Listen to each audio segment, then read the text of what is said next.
Hi, I'm Rafe Poisson and welcome to my channel.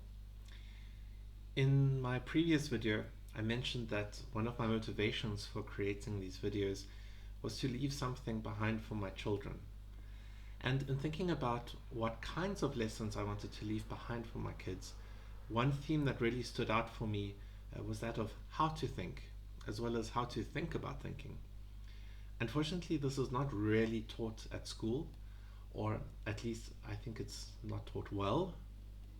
There is critical thinking, which is supposedly taught at schools, although I'm quite doubtful about the way in which it's taught.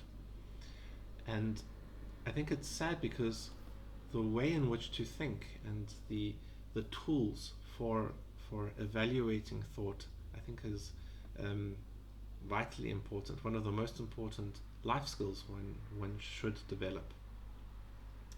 And so, because of this gap in education that I see, for me, this is one of the important topics, I think, to address. I think it's also important because never before in human history do we have such extreme, excessive amounts of information, misinformation, and opinions bombarding us really from every angle. And trying to know how to deal with all of this contradictory information, it's really a non-trivial exercise. And so having some kind of tool set for navigating this becomes very valuable.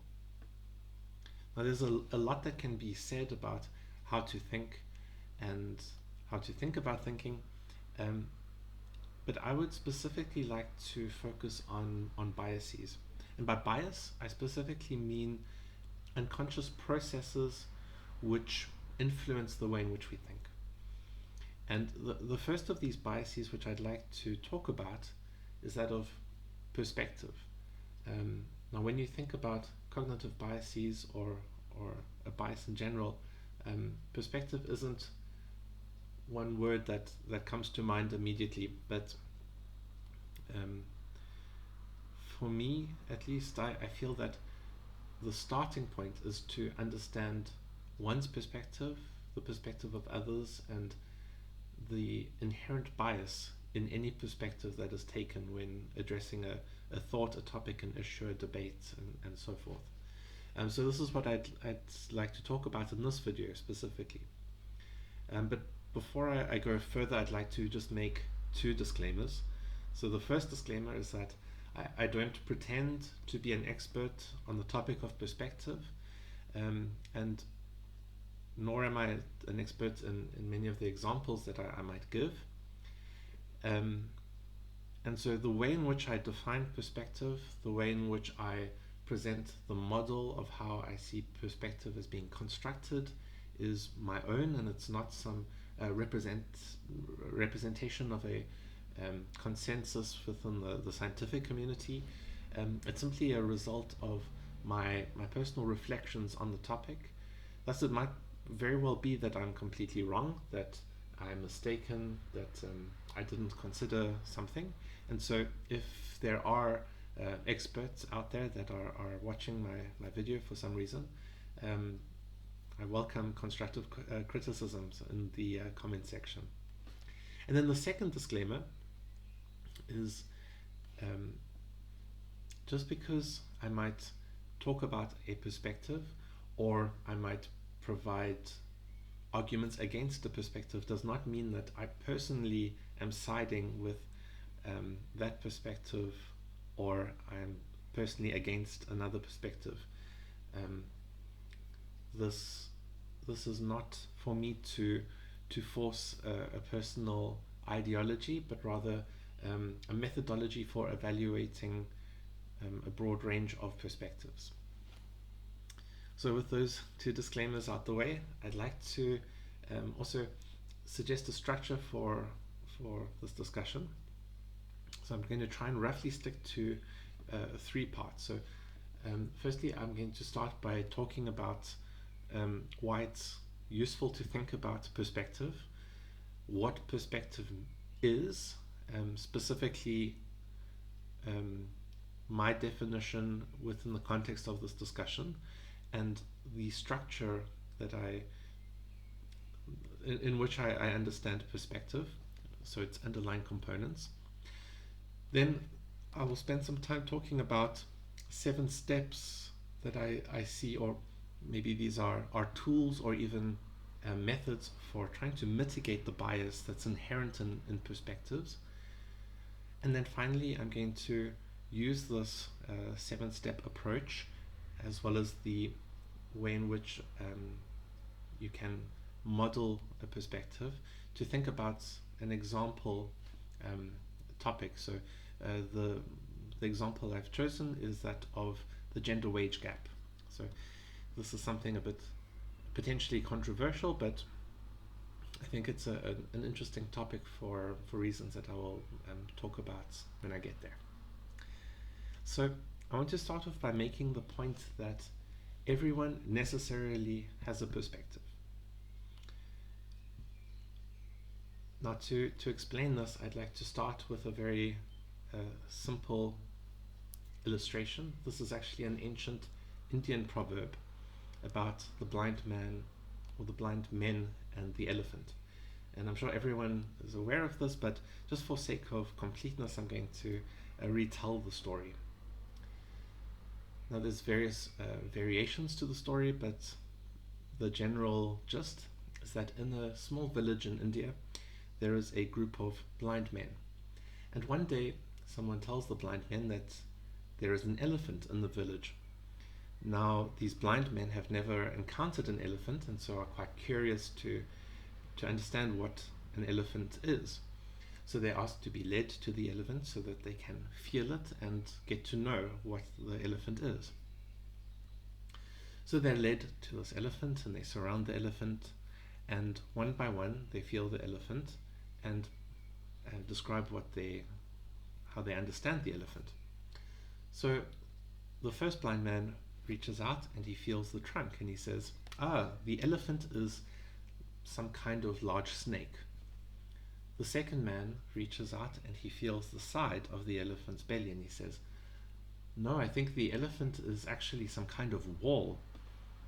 The next one feels the legs and says, actually I think an elephant is some kind of tree-like structure. The next feels the tail and says, no, it's some kind of rope. And finally, one man, a blind man, reaches out and feels the tusks, and he says, no, I think you're all wrong. It's obviously some kind of spear.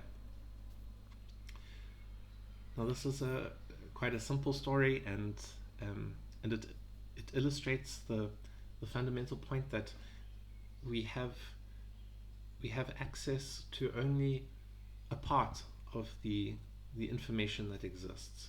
So in this story, each blind man only felt one aspect or one component or one part of an elephant, and then because of this limitation to the information that they had available to them, they then created an incomplete mental model, which is actually what a model is. It's necessarily incomplete because we cannot hold all infinite detail of any object or thing. And so what's interesting is that, in a way, each of the men are both correct and incorrect. So they're correct in the sense that, yes, part of an elephant does seem to be snake-like or tree-like or wall-like or rope-like or spear-like, but they're also simultaneously wrong. So an elephant is not a spear or a snake or a rope or a wall, but it's all of those things and more. So that was a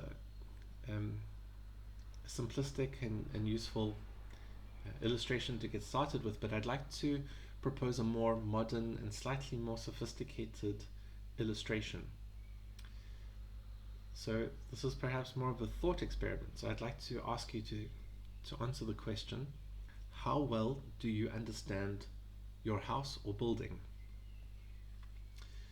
So I think most people might immediately find that a strange question and think, well, I understand my building or my house quite well. I live in it. I'm interacting and engaging with the space in the building every day.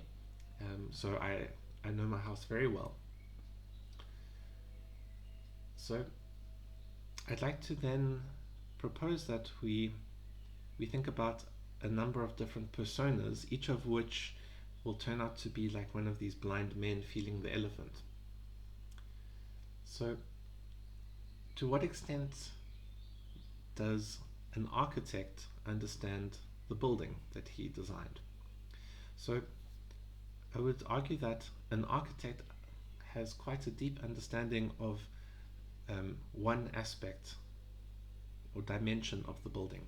So, an architect understands the wishes, the requirements, the desires, the inputs from the customer. Perhaps it's the developer, perhaps it's the resident, or someone else. The architect also understands perhaps the legal regulatory framework which limits certain design decisions. And the architect also understands his maybe more artistic motivations for certain design decisions. Then if we think about another persona, that of the builder. Now the builder probably doesn't understand each motivation for each design decision, but the builder does have a very intimate understanding of the materials and the process by which the building was built. So he understands how the foundation was prepared. He understands the nature of the materials that went into the building, the densities, the quality, the limitations. The builder understands that this wall is a load-bearing wall, for example, or the technical possibilities or limitations, restrictions, etc. But he doesn't understand maybe the why. He understands perhaps more of the what and the how.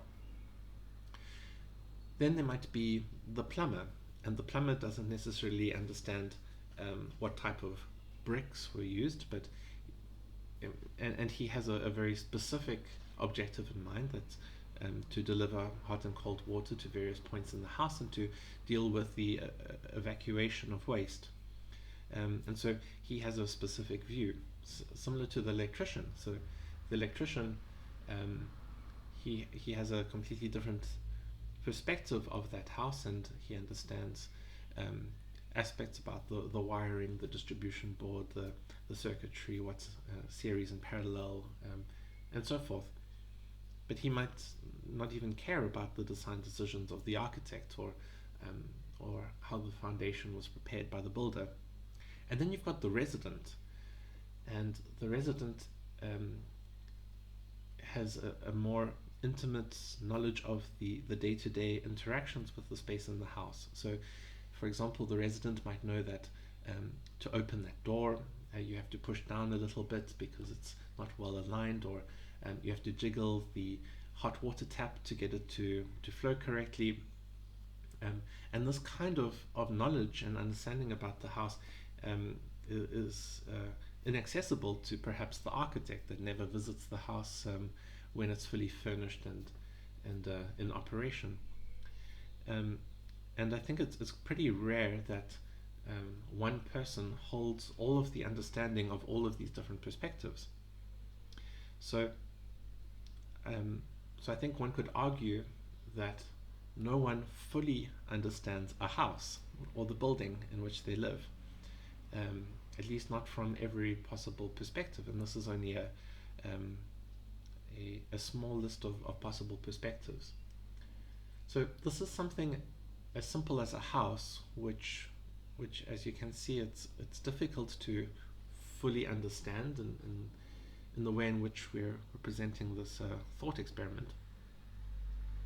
And so you can imagine something vastly more complex, like a country, an economy, a stock exchange. These things are orders of magnitude more complex, and the the perspectives are more diverse and more complex as well. And so you can then start to appreciate then the importance of understanding the perspective that somebody has when making a comment or doing an analysis, as well as the benefit for taking multiple perspectives when trying to make some kind of statement or take a decision on that affects these highly complex systems.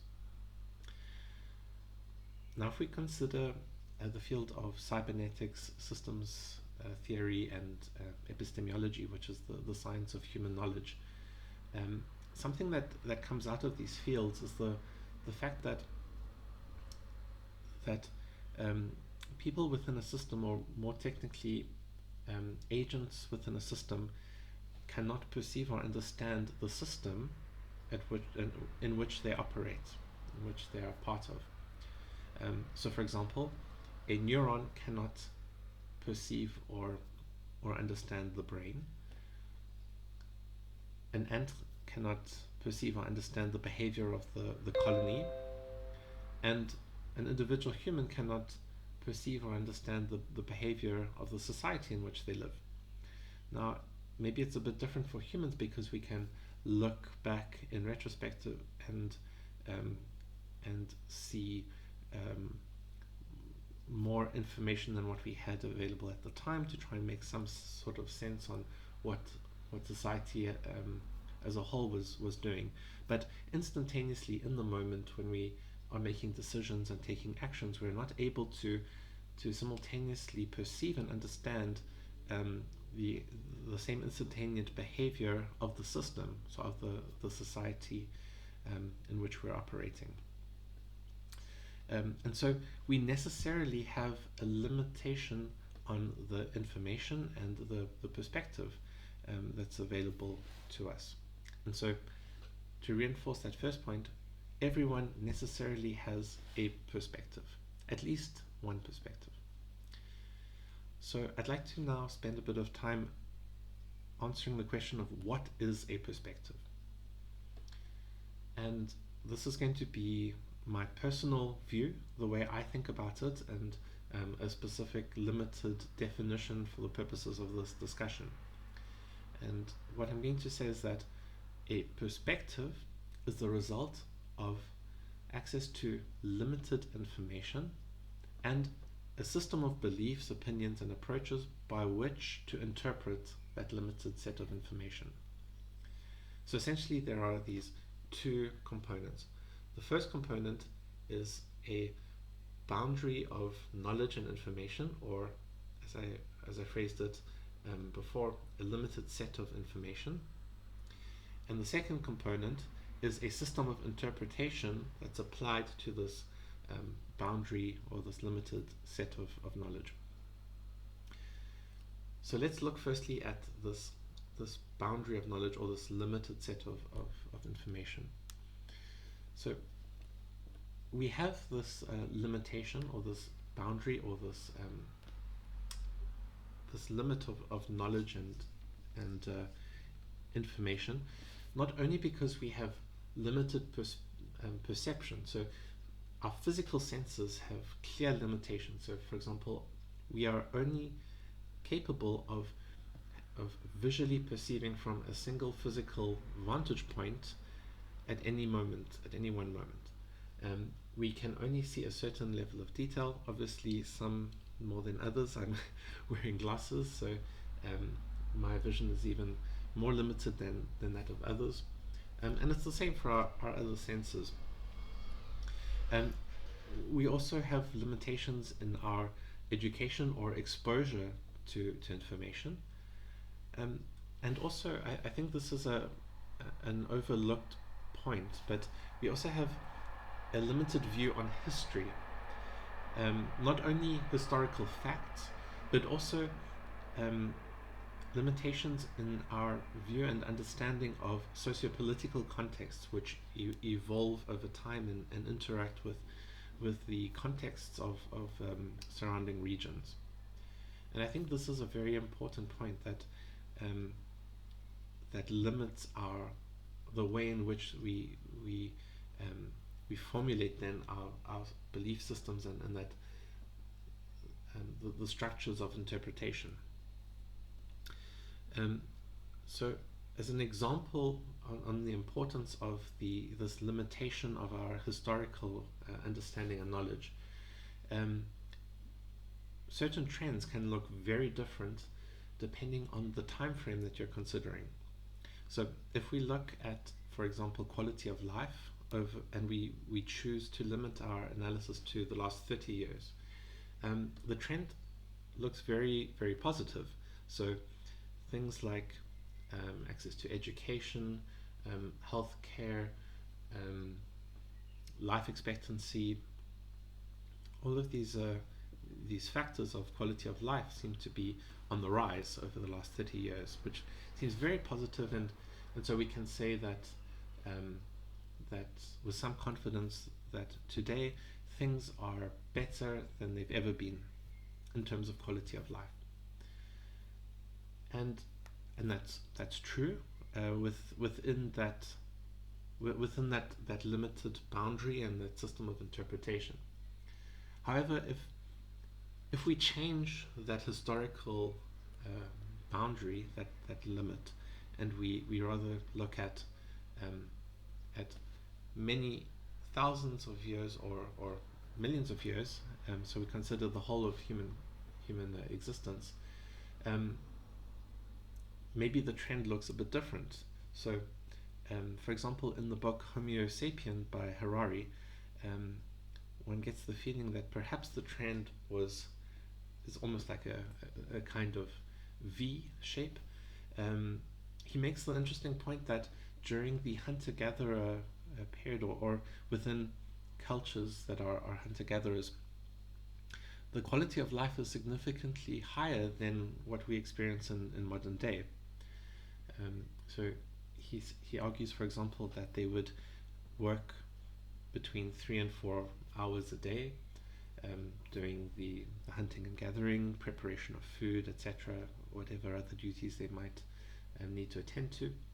And the rest of their day was engaging in very rich socializing and discussions and social interactions with their extended family and the rest of the group with which they traveled.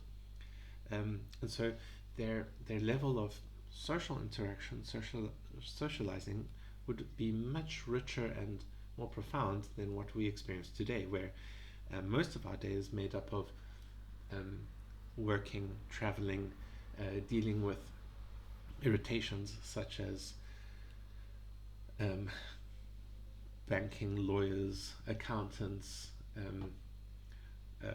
endless scrolling through social media, and then we might have a few minutes left over to talk to our significant other or our family, our children. And this is very poor in comparison to what is described by Harari in these hunter-gatherer societies. So the point is really that that when you're making these judgments, they can look different depending on the time frames in which you're performing your analysis. I'd also like to point out that at least in my mind, there are essentially two very different things, types of things which we tend to think about. So the one type of thing is tangible, it's it's able to be sensed by our physical senses and touched. And then there is a very different type of thing which is mentally constructed and exists within this kind of shared conceptual layer. And then obviously there is some kind of middle ground where we also are imposing these mental constructs onto objects in the physical world. So one example of this might be symbols or omens in maybe more traditional cultures. So I think it's also useful when assessing thought and perspectives to realize that these are very different types of things, and there is this also continuum and dimension regarding tangibility and mental constructs. So I dealt with that first component of perspective, which is that boundary of knowledge and information. Now, when thinking about the system of interpretation, so I would describe this as being beliefs, and perhaps we can even say one's religion, where religion is used quite loosely. So it's beliefs, including those that we might assume to be obvious, given, or even axioms, but if we ask the right questions and dig a bit, I think often we find that what we assume to be axiomatic is actually quite relative and subjective. In terms of beliefs and this idea of beliefs being assumed or taken as a given, just a personal anecdote. I'm quite fond of science fiction, and so naturally I'm quite a fan of Star Trek. But I mean, there's some really good things to say about Star Trek. I enjoy it a lot, and often fans talk about the inclusivity that is promoted from Star Trek.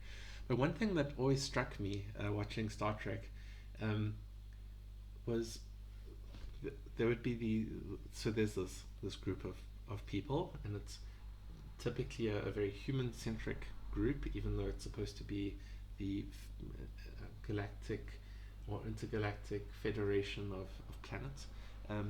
But anyway, so it's this group of people that are very human-centric, and then they go visiting different alien civilizations, and even though they've got this prime directive which prohibits interference with the development of these alien cultures, they inevitably ignore this and end up interfering, and the justification is often centered around correcting these alien cultures to be elevated to human morality. And it's interesting because it assumes that this human-centric view of morality and ethics is somehow universally, in the literal sense, the ultimate or the superior perspective and belief system. And so you can almost see these Star Trek ships or teams or groups as a kind of group of missionaries that go to these different cultures and civilizations to bring humanistic enlightenment to them, and I always found that quite arrogant. But I assume that most people don't watch Star Trek and feel uncomfortable about the arrogance of their humanist leanings, because I think most people feel that it's logical, it's only natural that this kind of morality and ethics and is the ultimate, it's the correct thing to do. So I think if you go back far enough in history, people would be quite surprised and shocked at this kind of humanist approach and leanings. And anyway, the point is simply that often our belief systems, we are not aware that they are belief systems. So belief in the sense that it requires some degree of faith in aspects which are not provable. So, for example, this humanist idea that good and bad is measured against, from a human perspective, whether it's good or bad for humans, in human society, I think it's not obvious from the perspective of Earth, for example. So actually, if you look at our progression as humans, so we started off with animism.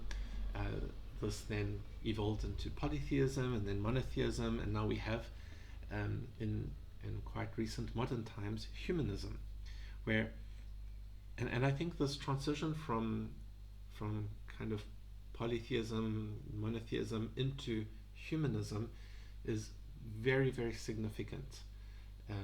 So moving from morality being defined from a power greater than us to morality being defined from specifically the human perspective. So to maybe understand this a bit more clearly, I'd like to propose another thought experiment. So imagine there's another one of these isms that emerges, and this time it's called Planetism. And so when we ask the question about is something good or bad, we have these two different perspectives from which to make these judgments. So one is from the human perspective, the other is from the Planetism perspective. So if we ask the question, is a global pandemic a good thing or a bad thing? From our current modern humanist perspective, we would clearly say it's a bad thing because it's resulting in the loss of human life and results in human suffering. And therefore it's bad. If you ask the same question from the perspective of Planetism, I'm not convinced that it would be the same answer. I think if there is some kind of pestilence which is causing damage to an organism, from the perspective of that organism, removing that pestilence would always be a good thing from its perspective. And I think there's many reasons why humans could be considered pestilence for the earth. I mean, we don't treat it necessarily very well. We're messing around with things like the carbon cycle by killing off the whales, where we're doing all sorts of crazy stuff. And I don't really want to get into the debate over climate science, but by many metrics, I think we can argue that we are not, or maybe from a different angle, if humans ceased to exist, I don't think there would be a negative impact on the earth. I could only imagine a positive impact. So then asking the question, would a global human pandemic be a good or a bad thing from a Planetism perspective? Either there's a neutral response, so one wouldn't care, or you could argue that it's a good thing. So Planetism, as far as I know, doesn't exist. Perhaps the closest thing is some kind of environmentalism, but that's always framed within the humanist perspective, because no one's, as far as I'm aware, no environmentalist is suggesting the eradication of humans. But this a bit silly thought experiment is just to explain that things that are so fundamental, or that we assume are so fundamental, like is something good or bad, is purely relative to this system of belief, or rather system of interpretation, which really is layered and contains belief structures. And these systems of interpretation, it should be noted that they serve a clear purpose, and it can be quite useful to identify what is the purpose being served by this system of interpretation within a perspective, but also who benefits from that purpose and from that belief structure and from that system of interpretation of a specific perspective. I think that's quite an interesting question to ask. So I think it's always nice to give examples and to make some kind of practical application when you're talking about theoretical constructs. So I've talked about these two components of a perspective, and I'd like to apply this type of deconstruction to the medical sector. So within the medical sector, I would argue that there is a specific high order perspective, and because it's a perspective, there's this boundary of information and knowledge, and there is a system of interpretation. So if we look firstly at what is this boundary of knowledge, there's lots that can be said, but I'm using this as a kind of toy example. So I would make the point that if you go to a specialist, the specialist has a tendency to interpret the symptoms from the perspective of their speciality. So, for example, a cardiologist will interpret symptoms from the perspective of the cardiovascular system. Maybe I can just share a small personal anecdote about this. When I was 12, one day I was home alone. My mother had gone to gym. I was sitting in the living room watching TV, and suddenly I started having heart palpitations, sweating. I felt it was difficult to catch my breath. I had a sudden compulsion to get outside, and this had never happened to me before, and I in my 12-year-old mind I was searching for an explanation, as I think one would have at any age perhaps, and I concluded I must be dying. So I tried to phone my mother, I tried to phone the gym, but she was unreachable. I ended up running out into the road, and thankfully my neighbors saw me and brought me into their house and tried to calm me down and give me some tea. Eventually the symptoms subsided, and unfortunately that wasn't the end of the story. It was just the beginning of a series of similar episodes. I was taken then to our general practitioner or family doctor, who couldn't find anything wrong, and so he then referred me to a cardiologist. The cardiologist obviously interprets the symptoms as relating to the cardiovascular system, because he fixates on the palpitations. And lo and behold, he discovers there's a murmur when listening through the stethoscope, and when on further investigation discovers that I have an atrial septal defect, which means in between the two upper chambers, the atrium, there's a wall called a septum, and my septum was malformed so that blood from the two chambers could mix, which means that there is a mixing of oxygenated and non-oxygenated blood, with the consequence that there's reduced oxygenated blood being circulated. There were other consequences. So one of the atriums were 3 times larger than it should be. There was stress on the aorta and lungs, etc. So I then had surgery to correct this. Thankfully it was relatively non-invasive. It was experimental, and thankfully it worked well, and so the structural abnormality was corrected. However, this did not correct the original problem, and so this continued. I then was referred to a neurologist, who then interpreted the problem from the perspective of neurology. And so he then theorized that there must be a conductivity problem at the AV node, where the nerve comes into innervates the heart muscle to control the contractions.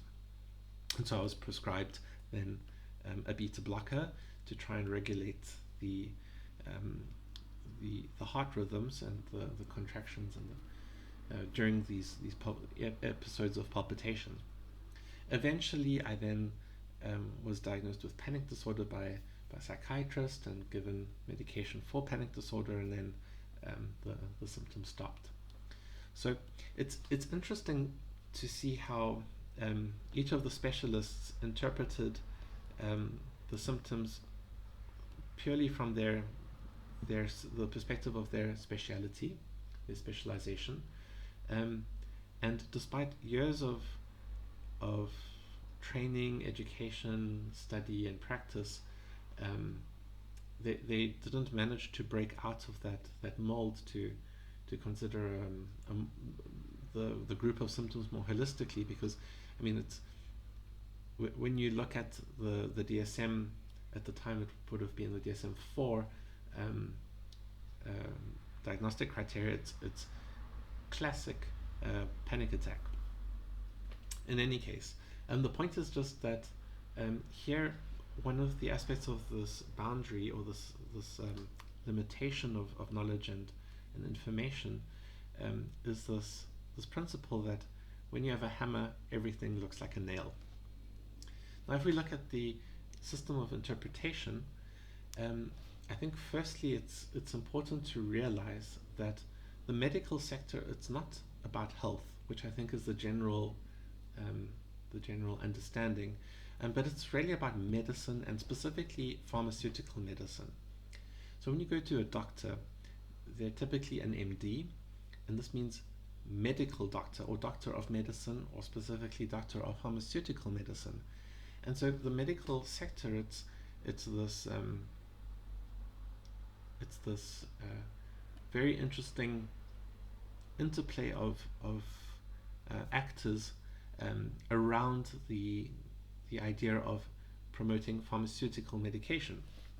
And I don't want to get into conspiracy theories or things like this, but if you consider, for example, that the medical training that doctors receive is largely influenced by the medical sector. So medical textbooks are often written, especially traditionally by pharmaceutical companies. So for example, the Merck manuals, this is a very widely used set of medical texts by doctors.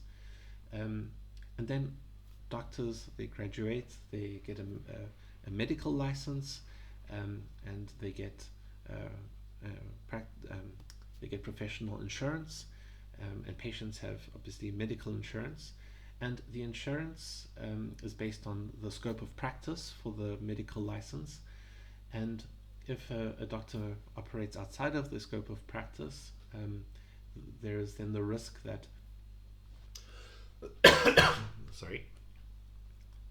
negative consequences are then not covered by the professional insurance, and perhaps the unconventional therapies are then not covered on the client side by their medical insurance. And so there is this interplay of actors to ensure that there is this practice of pharmaceutical medicine that is being performed.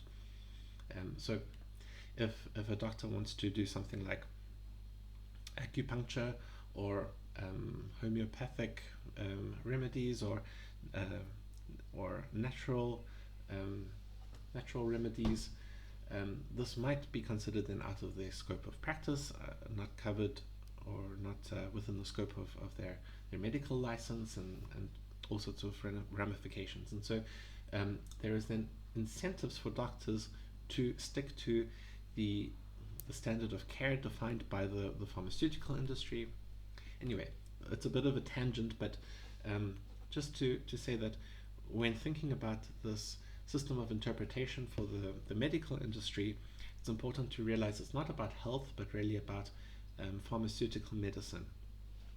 Now, let's say there are many layers to these systems of interpretation, and one of the fundamental layers, we could argue, is that of the scientific method.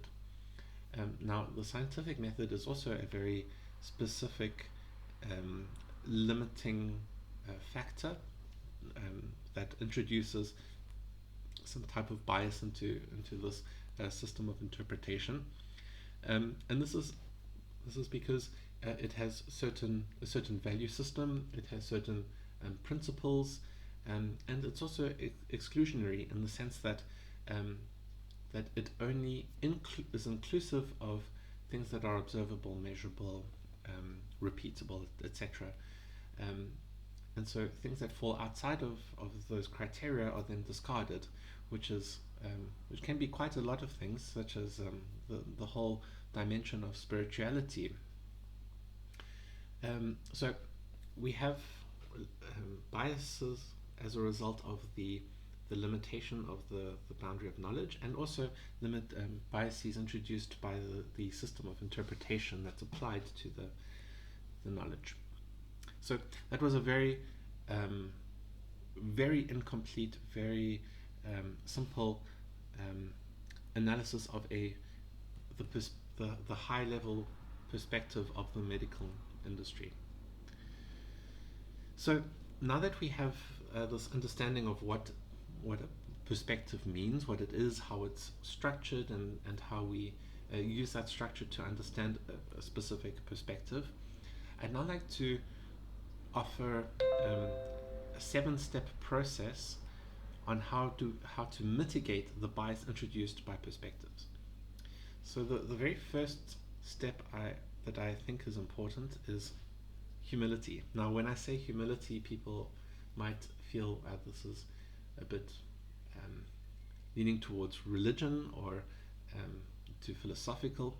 But what I would say is that it's important to acknowledge and understand what my personal boundary of knowledge is, and what my system of interpretation is. What is influencing my perspective? What are the limits of what I know, and what has been what frameworks, what structures, what opinions have I absorbed that I use in my system of interpretation that is then applied onto my limited set of knowledge. And I think often we can only really look outwards after we have looked inwards. So I wouldn't suggest that we're able to objectively look at someone else's perspective until we really understand what my perspective is. And we see this in many situations, many examples. For example, in the practice of psychotherapy, it's so important for psychotherapists to be engaged in therapy themselves to guard against what's called countertransference, where they have then the risk of projecting their issues onto the patients, the clients that they're trying to treat, and then they end up indirectly treating themselves through their clients for issues that the client might not have. And this is obviously problematic and largely unethical problem.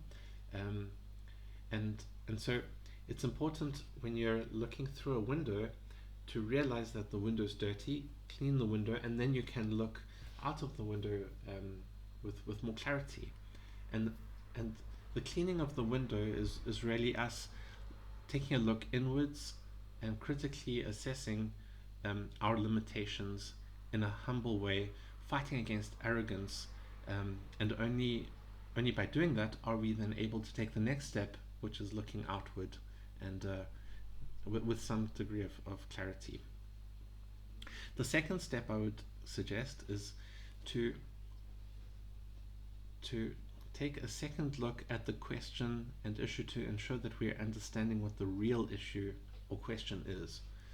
So often the real issue is not presented. There is this kind of marketing version of the question or the issue that is promoted, it's put forth, which is terribly oversimplified or even completely misrepresented. And so it's important that we understand what we're assessing, what we're answering, what we're talking about. For example, we've just come through the the COVID-19 pandemic. And there was a certain narrative of the problem that was the social problem that emerged, that was presented in mainstream media, of the anti-vaxxers. And such a formulation of the problem sets up a hugely distorted view of the situation, where one might imagine this mob of uneducated, paranoid people that are skeptical of science and spout conspiracy theories, where the actual issues turn out to be more over governmental mandates and the political handling of the pandemic. And some might even go so far as to say that language has been weaponized to politically attack people of different opinions. So the use of this word anti-vaxxer. One example that immediately comes to mind is that of Dr. Monroe, who was one of the original inventors of the mRNA technology, which is obviously quite relevant in the discussion of COVID-19 or the SARS-CoV-2 virus. And so he was removed from certain social media platforms and labeled in certain media channels as an anti-vaxxer.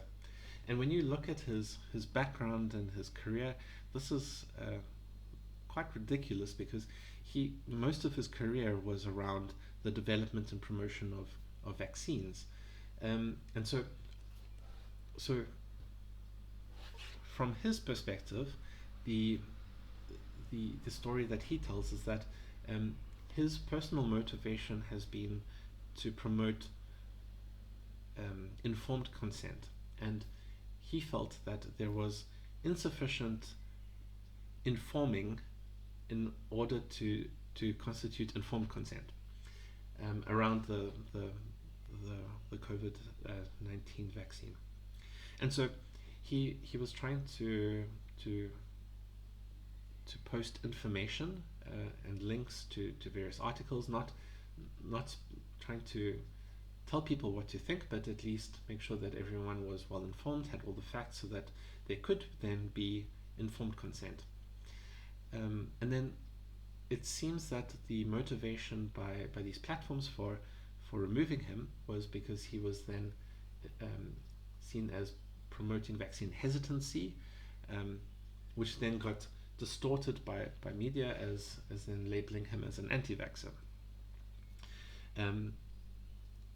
And you know, it's interesting. He made the point in an interview that he's one of the leading researchers in this field, and so if he doesn't have a say, or if he's doesn't meet the criteria for sharing his opinion, then who does? So here, the point I'm really trying to make is understanding the question and the issue. It's not simply about anti-vaxxers that are against science versus the rest that are with science and pro-vaccines. It's much more nuanced, much more complex, and so it's useful to then try and reformulate the issue or topic or subject or question with that reflect these nuances. The third step would be to look at a historical context, and I think the study of history is so valuable, so important, and you cannot really understand our current context with just in isolation without understanding the historical context. And I think only through the study of history can we understand how did we get to where we are, and often this turns out to be through a very complex interplay of revolutions and power struggles and evolutions of philosophy, and this evolution of philosophies tends to be very reactionary. So from traditional theologies, there's then a reaction to modernism, and then a reaction to postmodernism, and so on and so forth. And speaking of postmodernism, I think, for example, we cannot properly contextualize some of the very important current topics such as gender politics if we don't understand the proliferation and criticism of postmodernism, and where the theorists, the influential theorists from postmodernism, are arguing for quite extreme deconstructions of philosophies, ideas, constructs, and then as a result there is then this idea of infinite possibilities of interpretations of reality, and then everything sort of falls apart, and this then gives rise to then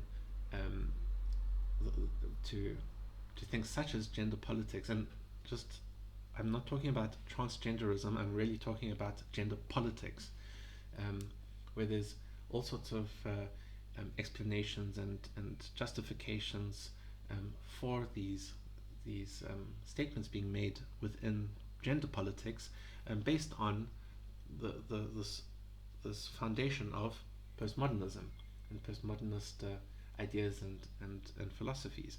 And if you don't understand that historical context, then you miss out on a lot of the answers to the why questions for our current context, current situation. Step 4 is to be critical of overly simplistic dichotomies. So reality always tends to be significantly more messier, complex, and is never just two-sided.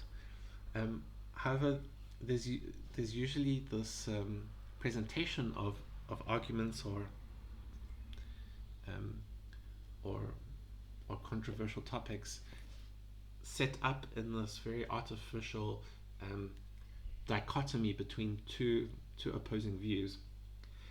I think the reality is that it's never just two opposing views. I think there's often multiple dimensions, where each dimension tends to be a continuum, and so it's very messy, it's very complex, and by creating this kind of straw man, usually on one of the sides of this artificial dichotomy, then you're completely distorting the argument. You're introducing all sorts of biases, and you can't really reflect or analyze the problem with any meaningful result. So one example of such a dichotomy, which I think no one really has anymore, but at least when I was growing up, this certainly was presented as one of these simplistic dichotomies, and that was of science versus religion, where it was often presented as this narrative of a competition between science and religion, where now there's this growing notion that religion is quite outdated and foolish. But I'd like to point out that science itself is often divided, and it's quite naive to assume that there is this consensus amongst all scientists that study a particular topic. You can also sometimes observe groups of scientists that are emotionally defending their views and perspectives in much the same zeal that you might see with those that we might term religious. An example of this lack of cohesion or consensus in science would be the field of psychology, which is one I know fairly well. And it would be very incorrect to think of psychologists as this coherent group, all in agreement for how to think about the mind and address maladaptive behavior. And there are many approaches that then exist within psychology and continue to be reevaluated, and new hybrid approaches tend to pop up. And thankfully, in very recent times, the trend has been more towards an interdisciplinary approach, integrative approach, where you're combining perspectives, which is amazing and really one of the goals that I have. But until this recent trend of having this integrative approach, we had approaches such as behaviorism, cognitive psychology, psychodynamics, ecosystemic psychology, and the list is almost endless. And each approach tries to tackle the problem of understanding and correcting maladaptive and problematic behavioral patterns in very different ways. So maybe one approach considers behavior from the as resulting from unconscious processes that are almost likened to a steam engine with dynamics and pressure build-up, etc. Others might look at behavior as the result of certain kinds of computer program like structures existing that can be then modified or reprogrammed, and so on. So there's many different approaches, and there's not a lot of agreement between certain approaches. But I think many psychologists would agree that each approach adds something. Each approach has some value, and no approach could be said to be completely correct, which is why then now there tends to be this integrative approach, taking multiple of these perspectives into account. I'd also argue generally in science that these groups within science that that have similar opinions or approaches or theories or perspectives are more similar to religious sects than dissimilar. Now, I think people that study religion might strongly disagree, but the reason that I like to think of it in religious terms is that that often the disagreements between groups of scientists are based on opinions and beliefs, and again beliefs in the sense that there is some degree of faith in things that cannot be proven, which is necessary to hold that opinion, and this is certainly the case in many disciplines within science. One example is that I would really argue that evolutionists form a religious group. So evolutionary theory, and it really is a theory, is based on the scientific fact of natural selection.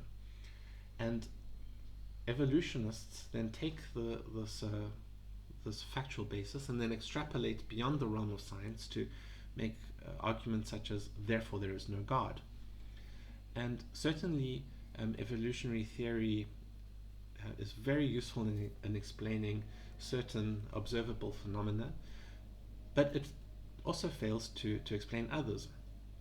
And the reason it becomes religious isn't necessarily the scientific theory itself, but it's the way it is then used by evolutionists to then make judgments about theology and metaphysical topics, which is really outside of the realm of what everyone would, well, most people would think of as science, and therefore it starts touching on the realm of faith and belief. I'd just like to go back to this idea that it doesn't explain all phenomena. So, for example, in Darwin's book Origin of the Species, he argues that there are three requirements for evolution to exist. So the first requirement is there needs to be an organism capable of reproduction. The second requirement is that reproduction results in genetic variation or mutation. And the third requirement is that there needs to be competition between individuals over scarce resource. So this sets up a very nice framework to understand different pressures and forces that then guide the evolutionary process and explain then the natural selection of certain advantageous genetic variations over others due to the scarce resource, etc. However, if you think about the very first cell that was capable of reproduction through what we now call mitosis or cell division, before that cell had that capability of mitosis or of reproduction, how did it evolve that capability of reproduction? So whatever came before it didn't fulfill the requirements of evolution. So the first requirement, it's not capable of reproduction, therefore the first requirement is not fulfilled, and by extension the second, which is that reproduction results in genetic variation, does not exist because there is no reproduction, therefore there's no reproduction to result in genetic variation. And then the third requirement doesn't exist because then there are not no individuals that are then fighting over a shared resource, scarce resource. Or if there are, they're not going to be around for much longer because they have no reproductive capability. So the fundamental framework of evolution doesn't really address how evolution was made possible in the first place, and more than that, if we zoom out and we look at things that are non-biological, it doesn't explain, for example, why the universal constants are so precisely tuned so as to support the biochemistry necessary for life to exist, or evolution to exist for that matter. So, and yet evolutionary theory is used to make statements on that level of why the universe exists and the way in which it exists.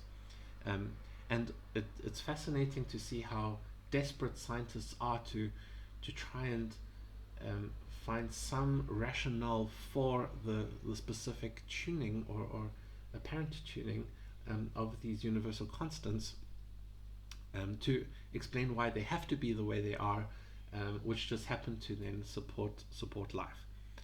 And this kind of desperation, which I've seen expressed in numerous books, it really feels like a kind of religious crisis of sorts.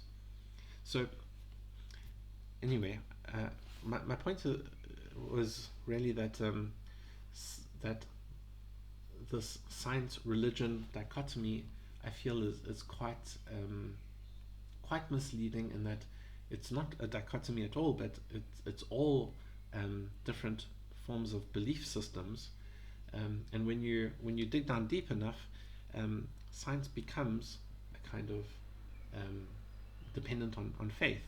So when we're looking at what makes up atoms, is and how subatomic particles, what is the underlying nature of subatomic particles, there's all sorts of hypotheses, but in fact we don't know.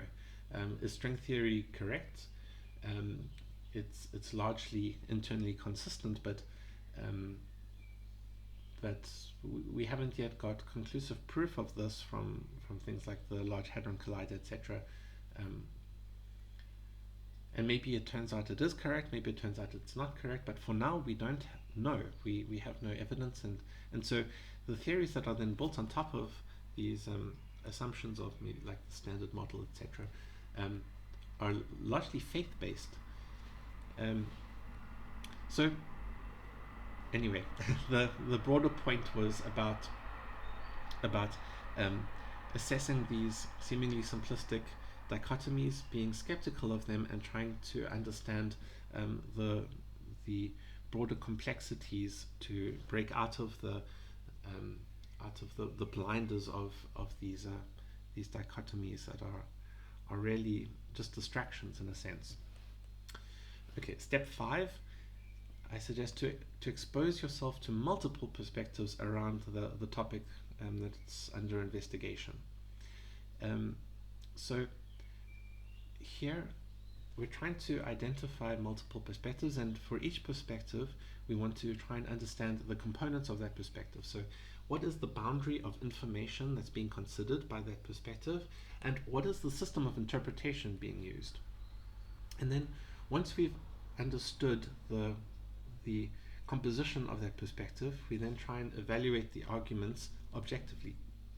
And when I say evaluate objectively, what I specifically mean is that we need to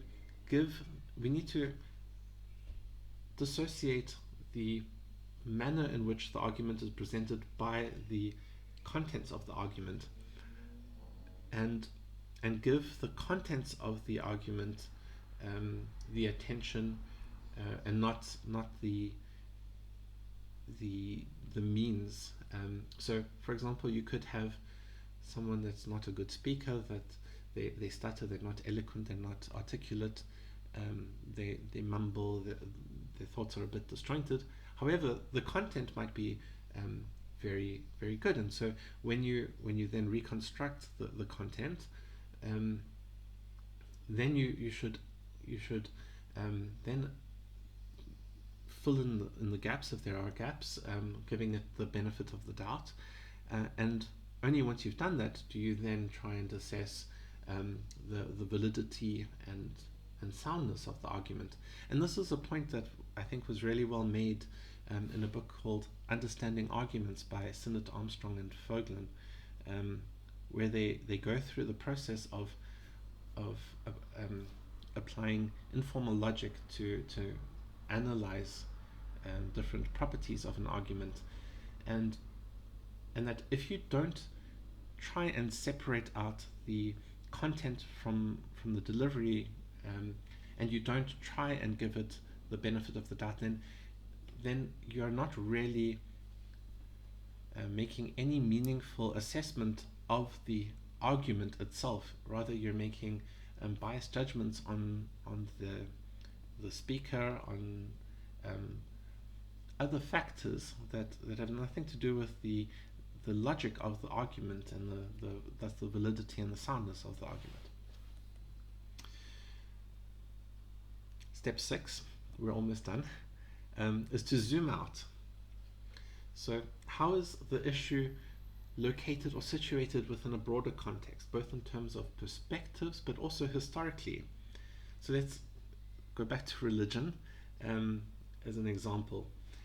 So when you zoom out of a religion, or even the primary religions of our day, you start to see that they exist within a sea of other religions, philosophies, theologies, religious thought, which all map onto a very expansive family tree-like structure, where this thought might have been merged with this other thought to produce this thought, and so forth.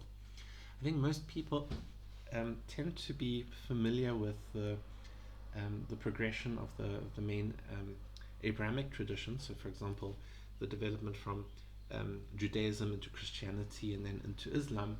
But I think very few people are familiar with other religions which were influences at the time of the ancient Israelites, or even of similar mystery religions with dying and rising demigods which evolved around the same time as Christianity appeared. So I think if you want to really analyze something correctly, you need to zoom out and get you need to broaden your perspective, essentially. Another way in which you can zoom out is by finding analogous arguments. So I think sometimes it's hard to objectively assess a topic which is highly controversial and heavily politicized. So going back to another to a previously touched upon topic, and that's transgenderism. I think transgenderism is very difficult to talk about, think about, assess, because it has become so highly politicized and thus controversial, making it difficult to deal with without then touching on all these political factors. And perhaps this is due in part to the highly politicized topic of sexuality, which seems to have been partially at least hijacked by gender politics. I find it quite strange that you have the LGBTQ community, which really started off being about sexuality, and the T was added, where now gender identity, which has nothing to do with sexual preference, has now been grouped in to the mix, and so now you have this alphabet community, which has now been had a bit of scope creep. So now it's not only about sexuality. Now it's somehow the gender politics has hijacked this for whatever purpose. In any case, so with this example, that it's political, it's difficult to objectively assess. What I'm suggesting is that it might be useful to reformulate a problem statement using analogies which are non-controversial. So, for example, we might reformulate a statement like, I am a biological man that identifies as a woman, with I am a 36-year-old that identifies as a 12-year-old, or I am a biological human that identifies as a tiger. And I think obviously these statements are quite different, that you can't equate one with the other. However, I do still hold that this is a useful tool to understanding some facet of the original argument, original discussion, by removing the controversial element. So in this case, what I think is controversial is really the biological sex, and the reason, the underlying mechanism for why a biological man could identify as a woman is because of this postmodern idea of deconstruction and reimagining reality, where thus gender can be disconnected from biological sex, and therefore a man can be a biological man but have this gender identity, which is on this shared conceptual layer of mental constructs as a gender identity of a woman. So if we apply a similar mechanism to the idea of age, just like we do to sex and gender identity, to say age is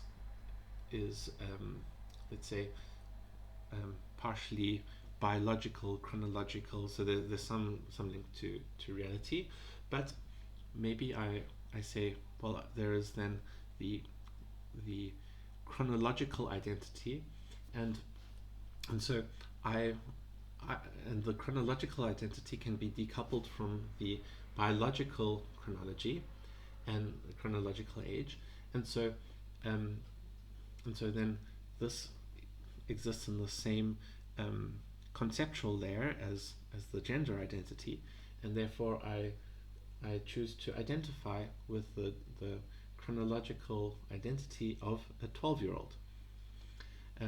So it's not exactly the same as gender and biological sex, but it's using the same mechanism. So at least you're able to then make some assessment on this mechanism, this decoupling and identity mechanism, without the interference of the controversial content, which in this case I think is around biological sex and gender.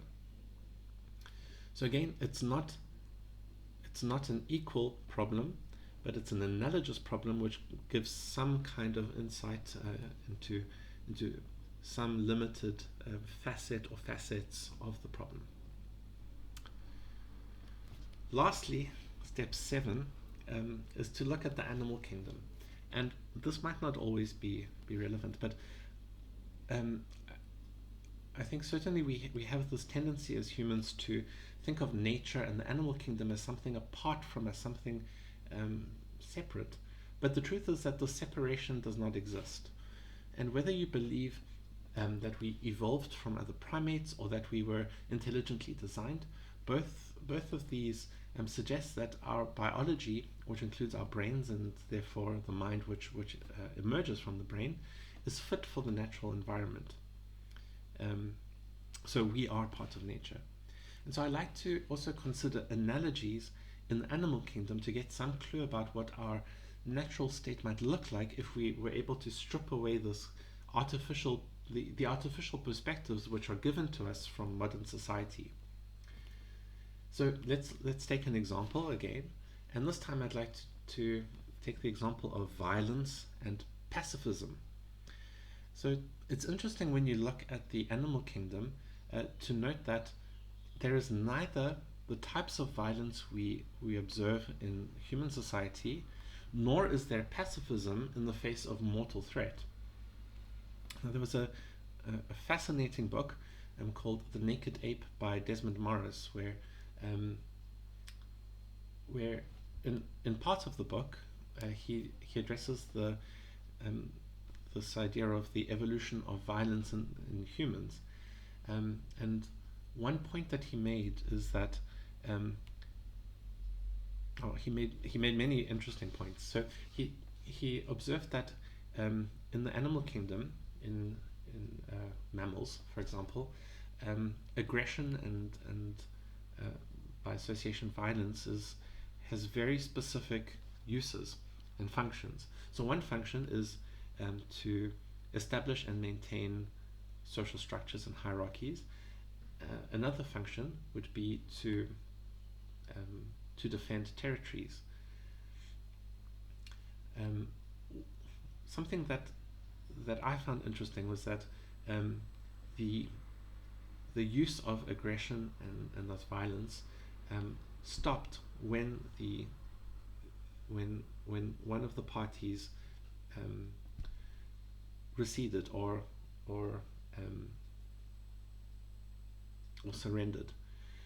So, for example, if you have some male that's confronted by another male, and this other male is entering your territory, there is then this aggression, this violence, which is used. As soon as the other male then backs down, the aggression is stopped. He flees. So the function isn't to kill. Sorry. The point is really to maintain some kind of structure. Whereas in humans, this is not the case.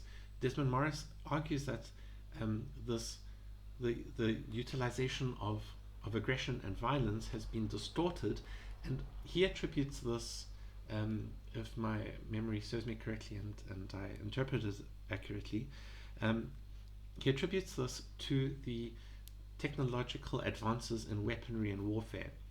So what he argues is that as the technology advanced, what we effectively were doing is getting increasing distance between ourselves and the act of violence, and not only the act of violence, but also the very visceral experience of the violence. And by having this increasing separation, there is all sorts of then psychological consequences which results in this distortion and this perversion of violence in our society.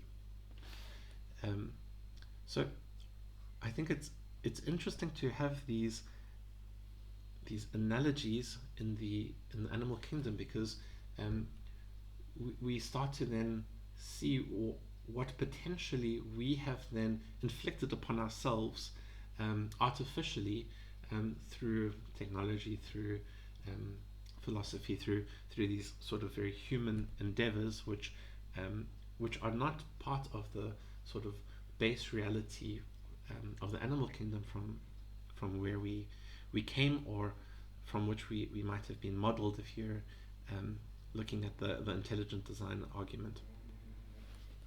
So I've laid out these 7 steps of this methodology or process for trying to mitigate the bias from perspective. I'd like to now look at applying this to an example, which is the gender wage gap. And I quite like this particular example because it initially seems quite obvious, but when we start asking questions about the perspective that's often portrayed, the scope quickly explodes, and then one realizes quite quickly how complex this issue can become. So let's start by talking about what is generally presented in this argument. And I'm not an expert in this topic or this field, and so I will just so this is just by way of illustration and example. So I will formulate the way I perceive the general argument to be presented. So my understanding is that the argument is women get paid less for doing the same job as a man because of sexism. So essentially we're saying that there are men and women in the workforce. When they do the same job, there is some discrepancy between the compensation, and this is as a result of some kind of sexism. All right, so now let's also identify the perspective here that surrounds the statement. So firstly, the boundary of information and knowledge, which is the first component. So there's lots that could be said, but I'll just point out the salient points that come to my mind. So firstly, there is this simple dimension of gender and wage. There's also the human rights in the context of women's studies. We have Western ideologies, Western contemporary philosophy and thinking. We have also a number of assumptions. So we have the assumption that men and women are equal and therefore should be treated equal in all ways that matter, or specifically in this situation in terms of compensation. There is the assumption that wage should be based on the task being done, and that there is an assumption that an equal representation of women and men in the workforce is desirable. And lastly, that the time frame being considered in this argument seems to be the past 100 to 200 years. If we look then at the second component, which is that of a system of interpretation, we have, I think obviously feminist theory plays a large part, but within this context it then sets up this dichotomy between conservative patriarchy and liberal equality. I think then on another level there is this what I've mentioned before, this movement from theology, polytheism, monotheism towards humanism, which I think adds a lot to ideas of equality and human rights, etc. And then there is, as also another layer, there is this belief in contemporary Western ideology, and that it is superior to other ideologies which don't support the same thinking in terms of equality. So let's then use these 7 steps or 7 tools to think about this perspective and this argument. So the first step, if you remember, was humility. So what is my perspective? So I will just briefly talk personally about what my personal perspective is, or at least just a few points that are relevant for this topic. So I grew up watching my mother being terribly mistreated by male role models, or male figures that should be role models, such as my father and my stepfather. And this instilled in me a sense of anger regarding male dominance and oppression, and this was just further strengthened by a very left-leaning education, um, combined with shame and guilt for being both white and a male in South Africa, where I grew up. I think I was also quite influenced by the work movement, and I grew up in a very conservative Christian household. So these are factors that make up my perspective around limitation, my boundary of information and knowledge that I was exposed to, as well as systems of interpretation and belief structures. Step 2 is to try and understand what is the actual question here. And if I reflect a bit, I realize that I'd like to try and embellish the original statement with certain nuances. So the refined reformulation that I came up with is as follows. The experiences by a subset of women having obstacles to advance in the workplace and receiving inadequate compensation, as supported by wage data separated by gender showing a 10% disparity, is argued as being a result of systemic patriarchal sexism. So let me highlight a few of those nuances. So firstly, I talk about experiences. So by this I'm implying subjective experiences, and I think this isn't a negative criticism or something negative. I think it's important to validate subjective experiences, and I think there's no doubt that there are definitely women that have these experiences of being discriminated against in the workplace. Whatever the rationale is, whatever the underlying reasons are, it's still important to acknowledge that this is the subjective experiences by these women, and this should not be overlooked, or rather it should not be invalidated by whatever conclusions or other underlying causality or correlations are found for some kind of explanation. Then I talk about the specific experiences as being experienced by a subset of women. So it's not all women. There are certain women that are in the workforce, and then some subset of them experience this kind of discrimination or obstacles. And then there certainly is wage data available that can be separated by gender, and this does show, in fact, a 10% disparity. So there is objectively data which you can cut up in a certain way to show some disparity. And then the last part is very important, that it is a result of initially it's presented and formulated simplistically as sexism, but I'd rather add the nuance of systemic patriarchal sexism. So sexism as in a discrimination based on your gender or sex, systemic in the sense that this is not something that is only about men, opinions of men, or this is not just isolated anecdotes, but rather that the argument is that this is deeply embedded in social structures, and that it's sort of accepted, and women are participatory in these social structures as well, and so it's hard to then escape from this discrimination because it's built into the social fabric. And then it's as a result of these patriarchies, this patriarchal nature of society, which was designed by arguably these white men that were looking out for white men.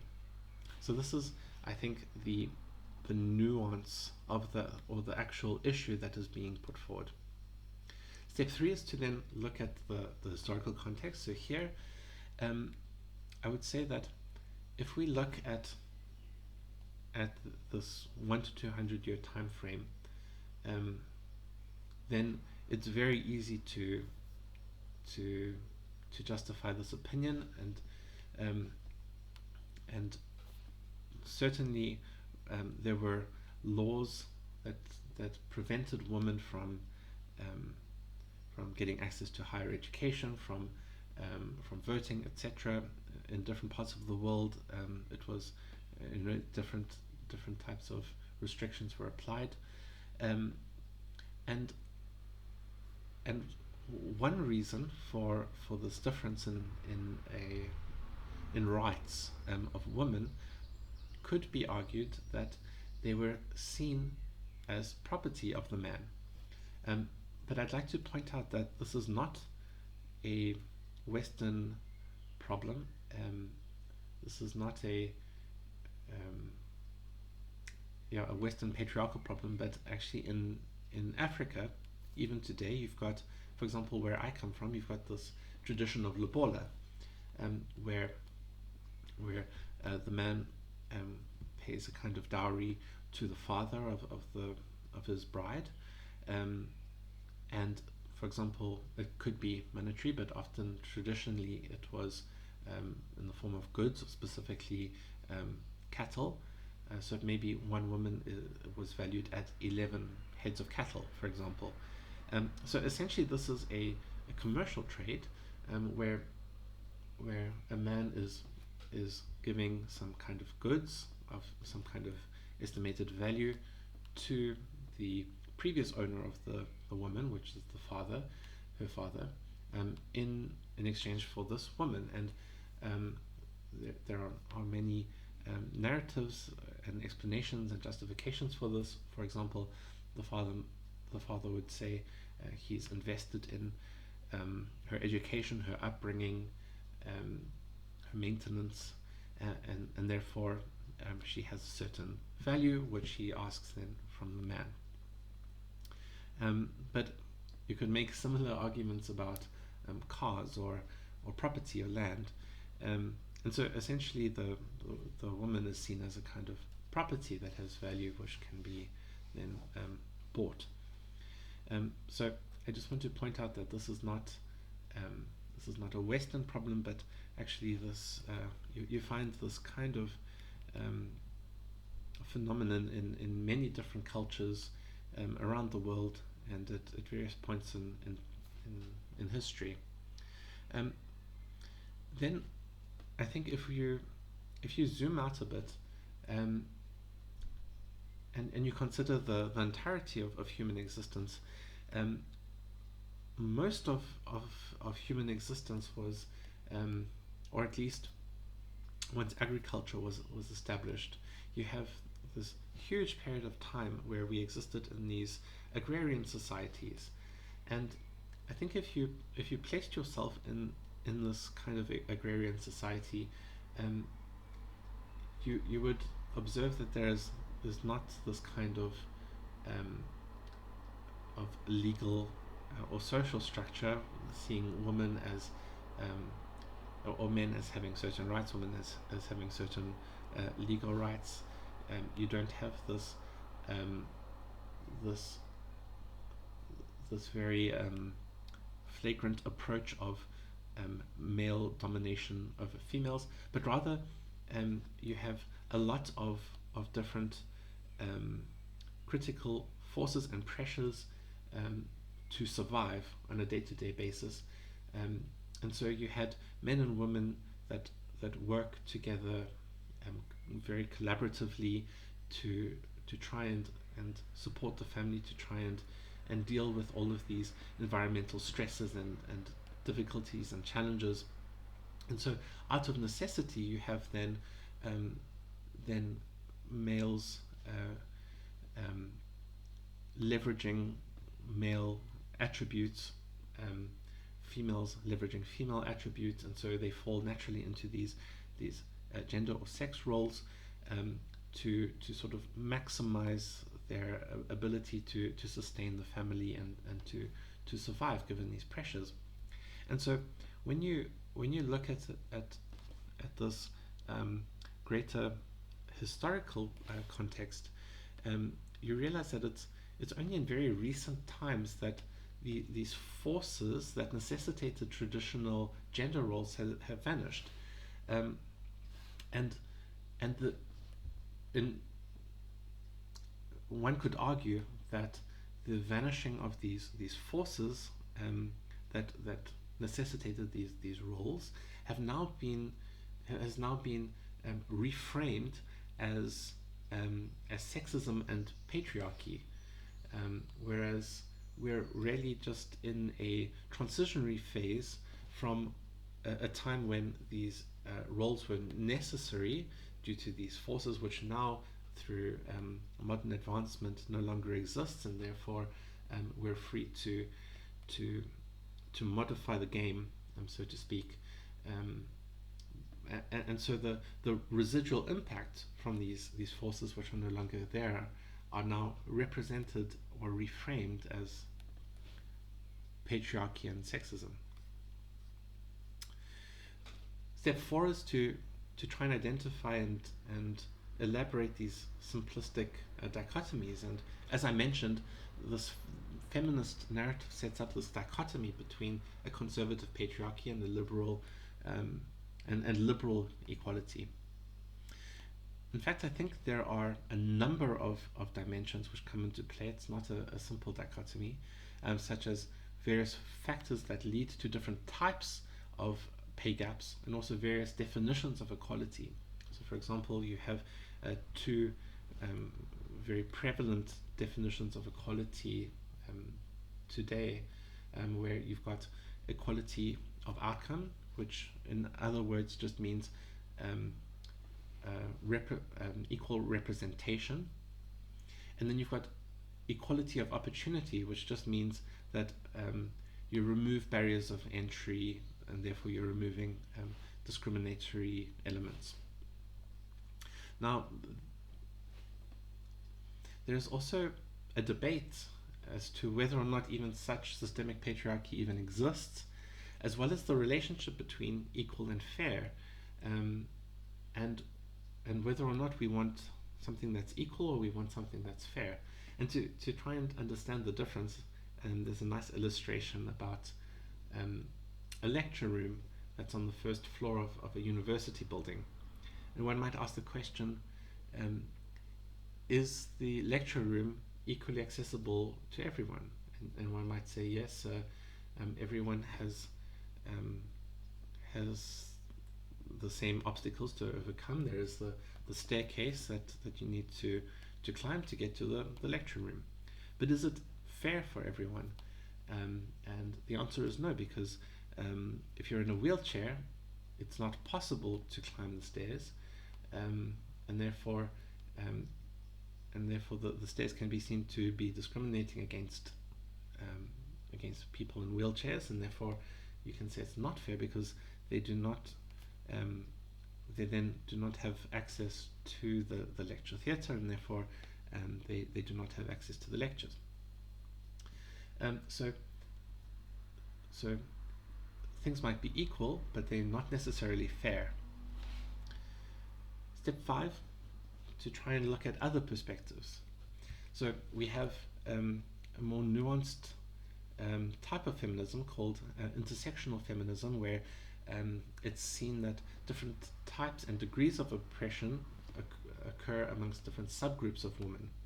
And I would almost argue that by seeing the differences in the subgroups of women immediately implies that a kind of single variant analysis, just looking at gender by itself, is insufficient to understand this kind of discrimination and invariance and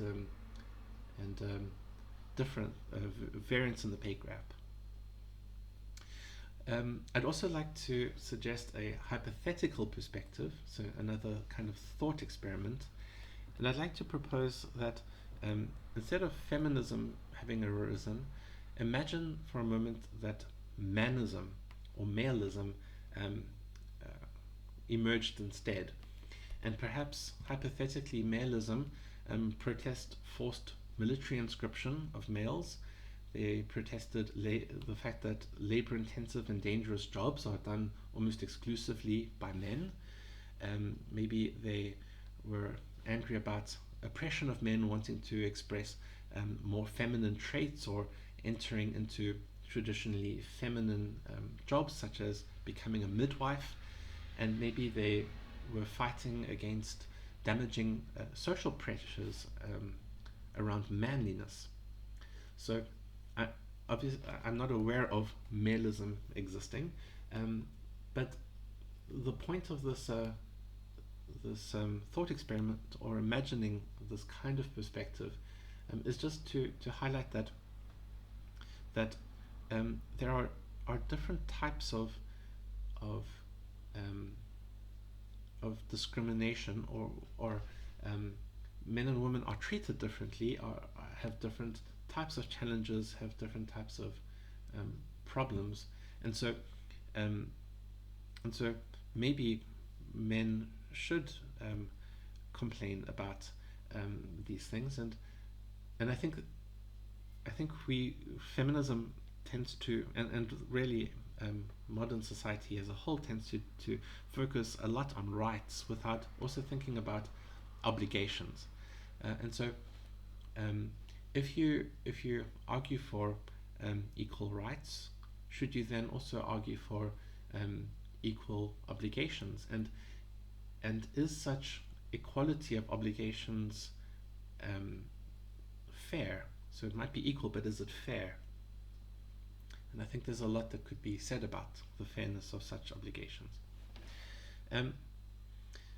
Also, when talking about the intersectional feminism, I made the point of a single variant or single variable analysis. So another perspective might be a multivariate analysis, and in fact, one was performed, or there might have been more, but one that I'm familiar with was published in the 2017 Journal of Economic Literature by Blau and Kahn, and it was entitled "The Gender Wage Gap: Extent, Trends and Explanations." And here, in this very extensive document, it's quite long, quite lengthy paper, they go into some detail about many different variables that contribute to the apparent gender wage gap. So there is a wage gap. It's not necessarily a gender wage gap, but rather there are multiple factors that they argue explain this gap. So there are variables apart from gender, such as education and race and experience, unionization, industry, occupation, etc., all of which contribute to a difference in wage between on these different scales. So this is also a very important perspective. One might also argue that, or take the opinion or perspective that feminism and these types of arguments can be seen as just another form of sexism, just like people might argue that affirmative action is another type of racism. So there are different types of perspectives that one might take when thinking about this issue, and it's hard to say that some are more valid than others, but all are useful to think about at least. Step 6 was then to zoom out, and for this maybe we can use an analogous argument, that of pay gap between countries. And actually, as we start to formulate these analogous arguments, we quickly see that there does in fact appear to be many variables at play when it comes to thinking about wage gap, because we can formulate this in substituting many variables. And if we had, for example, formulated the original topic as the race wage gap, well, the argument would be subject to very similar criticisms. Also, when zooming out, we should ask, is it only about the specific type of discrimination? And I think if we want to address inequality, does it not make sense to fight inequality more generally, or does it make sense to only focus on inequality based on gender? What about subgroups of males which experience discrimination, or subgroups of females that don't experience discrimination? So if we want sexism to die out, as I'm sure most people would, are we not keeping it alive in some sense by insisting on interpreting societal issues based on sexism, and then have corrective actions which are gender-based? And the same might be argued for race. Would it not make more sense, perhaps, to look at a data-driven factor analysis to find identifying markers of inequality, discrimination, or oppression, to assist the actual victims, and not insist on these broad brushstrokes of group identities, which have historically proven to be quite problematic and in some cases even dangerous. And lastly, I'd like to think about the animal kingdom, and I think it's interesting to note that gender differences are quite distinct in the animal kingdom. Each gender has very specific roles for which it's biologically suited, be that hunting, defending territory, maintaining social hierarchies, constructing dwelling places, feeding the young, etc. It's also very interesting to note that there are very few universal rules about gender roles across species. Sometimes it's the male that hunts, sometimes it's the female, sometimes it's the female that has a nurturing role, but sometimes it's the male. However, it's quite fixed within a species. And thus, there is not the same kind of attempt at equality between the genders. However, what we can say is that it is fair in the sense that each of the genders has a specific role to play collaboratively for which it's biologically suited, and which contributes to then the general success of the species. So after having gone through those 7 steps to try and mitigate the inherent bias and the original perspective, I just want to finish this example by saying that just considering other perspectives does not invalidate the struggles and the frustrations of real women who experience real discrimination in the workplace.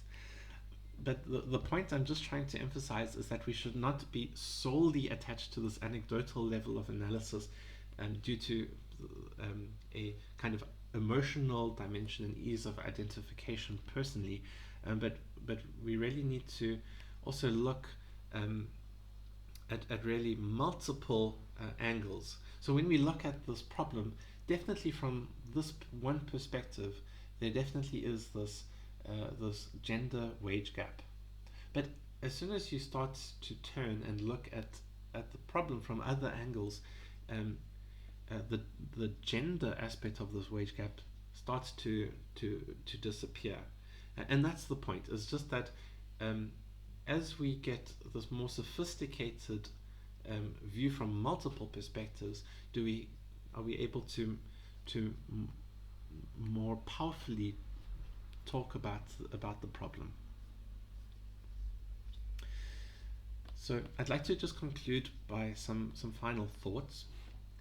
I think it seems to me that recent generations have this sense that they need to have an opinion. And I think this is partially due to mistaught process of critical thinking in schools and universities. I think it seems to me that that we shouldn't necessarily always have an opinion, or at least we shouldn't have an opinion until we have sufficiently reflected on a problem, and not just accepting these sort of environmental opinions which arrive through a kind of osmosis. We also assume that we need to have a clear opinion in support of one side of the argument over the others. And I'd like to argue specifically that through thinking about perspectives and analyzing limitations of our perspective as well as others, we get a more sophisticated understanding about the issue. And and linked to that, I'd also argue that it's potentially that it's better to maintain potentially contradictory views simultaneously rather than have one simplistic, one-sided opinion. And I can tell you that it's very frustrating trying to argue with someone that has such a sophisticated perspective, because from whatever direction you try and attack their perspective, their opinion, the fact that they have this sophistication allows them to adapt their argument whilst maintaining cohesion. However, I will say that this kind of sophistication can also be easily misinterpreted as either indecision, non-committal, disinterest, or even perhaps ignorance. But at the very least, I think such an approach tempers the extremes, very strong opinions, and decreases the tail end of the spectrum. So when we realize that there can actually in fact be multiple levels of reality and thus truth, and that we don't have to restrict ourselves to this very narrow viewpoint, life becomes very rich, and also we have a lot more power to decide how we want to navigate these topics and this life in general. And so my hope really is that we all become more mindful of our own limitations and biases due to perspectives and other aspects, and allow this to become and allow this to move us to be more open to thoughts which might otherwise offend us. Now, just a very final statement, that I think thinking about perspective is important, but it's not the only aspect of reasoning that I'd like to discuss. So in future videos, I'd also like to talk a bit about other things like logical fallacies, cognitive bias, heuristics, analyzing arguments using informal logic, how to think about statistics and scientific research results, and so on. I think all of these are very important. I just wanted to start with the topic of perspective, because I think this overcoming that first hurdle is very, very beneficial. So those who have made it this far in the video, thank you so much for indulging me, and I hope to see you in one of my future videos.